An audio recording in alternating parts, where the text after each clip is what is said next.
শীতে দেশের বিভিন্ন জেলায় আশঙ্কাজনক হারে বেড়েছে শ্বাসকষ্ট, নিউমোনিয়া ও ডায়রিয়ার প্রকোপ। বিশেষ করে শিশু ও বয়স্করা আক্রান্ত হচ্ছে বেশি। রোগীর চাপ সামলাতে হিমশিম অবস্থা হাসপাতালগুলোতে। অনেক জায়গায় শয্যা সংকটে মেঝে ও বারান্দায়ও দেওয়া হচ্ছে চিকিৎসা। আর এর নিয়ে আরো জানাতে লক্ষ্মীপুর ও নওগাঁ থেকে যুক্ত হচ্ছেন সহকর্মীরা। শুরুতেই নওগাঁ থেকে যুক্ত হচ্ছেন সহকর্মী সাদিকুল ইসলাম। এই যে লক্ষ্মীপুরে রোগী সংকট, রোগী নওগাঁতে রোগীর কেমন দেখছেন রোগীর ভিড় এবং শয্যা সংকট কতটা?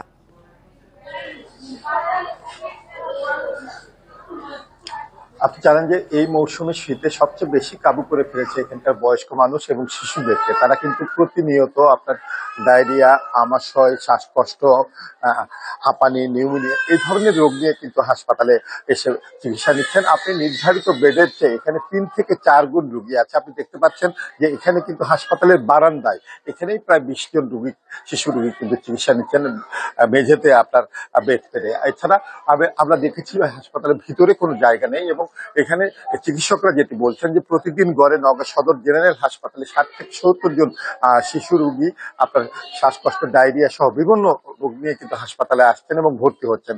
এছাড়া আমি যদি অপর 10টি শিশু মানে উপজেলা স্বাস্থ্য কমপ্লেক্সের কথা বলি, সেখানেও কিন্তু একই অবস্থা। সেখানেও উপজেলা স্বাস্থ্য কমপ্লেক্স গুলোতেও কিন্তু প্রতিদিন গড়ে আপনার 10 থেকে 20 জন রোগী কিন্তু হাসপাতালগুলোতে ভর্তি হচ্ছেন এবং প্রত্যেকটা জায়গাতেই কিন্তু আসলে নির্ধারিত বেডের বাহিরে মেঝেতে রেখে কিন্তু চিকিৎসা দিতে হচ্ছে। এখানকার চিকিৎসক যারা তারা যেটি বলছেন যে এই অবস্থার প্রেক্ষাপটে শিশুদের কিন্তু অত্যন্ত সতর্ক অবস্থায় রাখতে হবে এবং তাদেরকে শীতের সময় ঘর থেকে বের করা যাবে না এবং সম্ভব হলে গরম কাপড়ে মুড়িয়ে রাখতে হবে। একই অবস্থা কিন্তু বৃদ্ধদের ক্ষেত্রে, বয়স্কদের ক্ষেত্রেও ডাক্তাররা যেটি বলছেন যে বয়স্কদেরও কিন্তু শিশুদের মতো এই সময় কিন্তু যত্ন নিতে হবে এবং তাদের যদি যত্ন নেওয়া হয় তাহলে অনেকটাই কিন্তু এই শীতজনিত প্রকোপ থেকে কিন্তু রক্ষা করা সম্ভব হবে। আর তথ্য জানাবো আপনাকে, আপনি জানেন যে এখানে নওগাঁ সদর জেনারেল হাসপাতালে মানে আউটডোর চিকিৎসা সেটি কিন্তু আমরা লক্ষ্য করেছি যে প্রতিদিন কিন্তু আসলে আপনার এই ডায়রিয়া, আমাশয়, হাঁপানি, শ্বাসকষ্টজনিত এই রোগগুলোতে কিন্তু আউটডোরে চিকিৎসা নিচ্ছেন গড়ে 1 থেকে 150 রোগী। এখানকার চিকিৎসক যেটি বলছেন যে এই মুহূর্তে কিন্তু আবার নতুন করে শীত পড়েছে। আমি আজকের কথাটি যদি আপনি বলি যে সকাল থেকে আমরা লক্ষ্য করেছি যে এখানে কুয়াশা গুড়ি গুড়ি বৃষ্টি আকারে কিন্তু ঝরে পড়ছে এবং শীতের যে প্রকোপ সেটি ক্রমশ কিন্তু বৃদ্ধি পাচ্ছে এবং গত 3 দিন আমরা লক্ষ্য করেছি শীতের কিন্তু তেমন কোনো প্রকোপ ছিল না, প্রায় উচ্চতা লক্ষ্য করেছি। কিন্তু আজকে গত বিকেল থেকে সারা রাত কিন্তু আপনার এখানে শৈত্যপ্রবাহিত খুব দ্রুত মানে আপনার বাতাস বয়েছে এবং এর ফলে আজকে সকালে আমরা যেটি দেখেছি যে আপনি আকাশ কিন্তু এখন পর্যন্ত মেঘাচ্ছন্ন, কোনো সূর্যোদয় নেই এবং বৃষ্টি আকারে কিন্তু কুয়াশা ঝরে পড়ায় এখন কিন্তু ক্রমশ শীতের যে প্রকোপ সেটি কিন্তু বাড়ছে। আর এই অবস্থায় ডাক্তাররা সতর্কতামূলক শিশু এবং বয়স্কদের দিকে প্রতি খেয়াল রাখার জন্য কিন্তু অভিভাবক এবং সংশ্লিষ্টদের প্রতি আপনার অনুরোধ জানিয়েছেন। এই ছিল মোটামুটি এখানকার শীত পরিস্থিতি।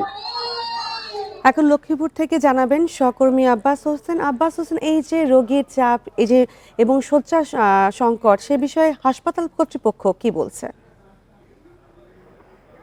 আসলে কিন্তু আমরা এই বিষয়ে যে সদর হাসপাতালে যিনি আরম রয়েছেন অরূপ পাল, ডাক্তার অরূপ পালের সাথে আমার কথা হয়েছে, তারা যেটি জানিয়েছেন তারা ইতিমধ্যে যে নতুন যে 250 শয্যার যে হাসপাতাল যে অবকাঠামো তৈরি করা হয়েছে সেখানে দ্রুত সময়ের মধ্যে সেটি আনুষ্ঠানিক কার্যক্রম শুরু করার মধ্যে দিয়ে কিন্তু মূলত এই যে বেড সংকুলন সেটি কিন্তু কিছুটা হলো দূর হবে এমনটি তারা বলছেন। তারা সেই দিকে আগাচ্ছেন এবং তারা সেই ব্যবস্থা নিচ্ছেন। কিন্তু আমি এখন রয়েছি সদর হাসপাতালে। এখানে আমরা আজকেও দেখেছি যে সদর হাসপাতাল যে শিশু ওয়ার্ড রয়েছে 15টি, সেখানে শিশু ভর্তি রয়েছে 80 জন, অর্থাৎ 6 গুণের বেশি রোগী ভর্তি রয়েছে। একই অবস্থা মেডিসিন ওয়ার্ডে, গাইনি ওয়ার্ডে বা যে সার্জারি ওয়ার্ডে, প্রত্যেকটি ওয়ার্ডে আমরা দেখেছি রোগীর যে চাপ সেটি কিন্তু রয়েছে। এর বাইরেও কিন্তু বারিন্দা বা ফ্লোরে রোগী গাদাগাদি করে তারা কিন্তু ভর্তি চিকিৎসা দিচ্ছে। তবে প্রতিদিনই ঘরে ভর্তি থাকছে শিশু বা বৃদ্ধ বা বিভিন্ন ধরনের যে নানা বয়সী রোগী রয়েছে, যেমন শ্বাসকষ্ট রোগ নিয়ে আসছে, নিউমোনিয়া এবং ডায়রিয়া, সর্দি জ্বর নিয়ে প্রতিদিনে 70 থেকে 80 জন রোগী কিন্তু নতুন করে ভর্তি হচ্ছেন এবং গড়ে যে তারা কিন্তু প্রায় 300-র মতো রোগী কিন্তু সদর হাসপাতালে ভর্তি থাকছেন। একই অবস্থা কিন্তু আমরা অন্যান্য উপজেলার যে স্বাস্থ্য কমপ্লেক্স গুলো রয়েছে, রামগতি রয়েছে, কমলনগর রয়েছে, রামগঞ্জ এবং রায়পুর, প্রত্যেকটি উপজেলা স্বাস্থ্য কমপ্লেক্সের কিন্তু রোগীদের যে চাপ বা রোগীদের যে অবস্থা সেখানে কিন্তু এক অবস্থা রয়েছে। তবে আমরা এখানে যদি সদর হাসপাতালের যিনি শিশু কনসালটেন্ট রয়েছেন ইসমাইল হাসান, তার সাথে কথা বলেছি, তিনি যেটি বলছেন আতঙ্কিত না হয়ে যে শিশুদেরকে যেন গরমে কাপড় চোপড়ের মধ্যে রাখা যায়, কিন্তু প্রয়োজনের ছাড়া যেন ঘর থেকে শিশুদেরকে বের না করা হয়, অর্থাৎ ঠান্ডা যেন তাদের কোনোভাবে তাদের গায়ে যেন না লাগে সে ধরনের ব্যবস্থা